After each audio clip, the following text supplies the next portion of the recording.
Доброго времени суток. Вот очередной якутский нож у нас готов. Сам с ножен не выпрыгнет, очень туго сидит.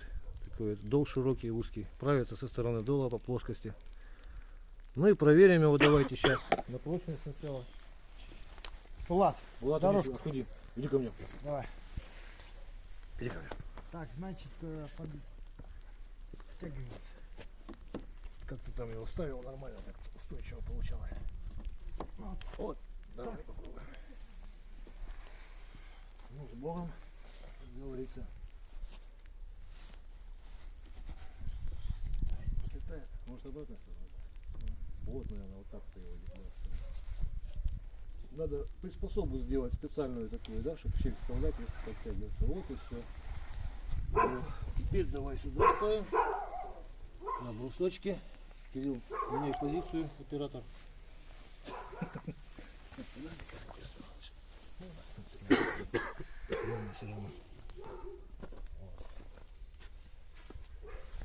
Сам туда смещайся, Кирилл, в эту сторону.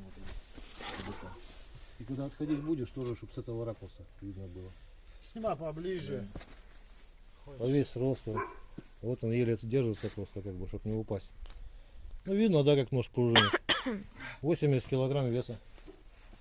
Обратно с этой стороны встань тоже еще. Это вот немножко. Так, ну, блин, ладно. Ничего страшного. Да. Это рог Рабочий момент. Так, держи. Рабочие моменты кое-какие получились. Кирилл, аккуратно. Смотрите. Деревяшку режет на ура.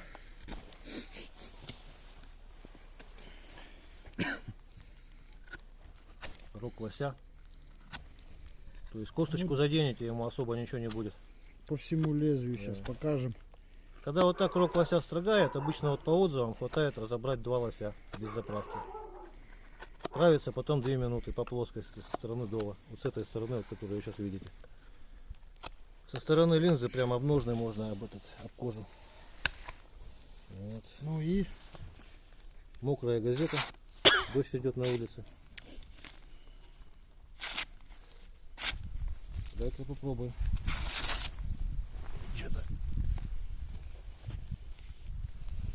сырая она уже. Да, рука тоже вот, ну, примерно видно все равно, что она режет даже вот мокрую газету.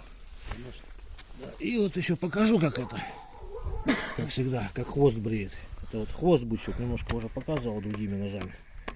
Ну и этим тоже покажу. То есть вот он, видно, да, что волосы на ура летят. Вот так вот каждый, вот этот хвост, он тоже, короче, вот егошние ножны этим же ножом побриты. То есть каждый нож у меня проходит испытание. Чопики строгает, деревяшку под ножны и хвост бычий.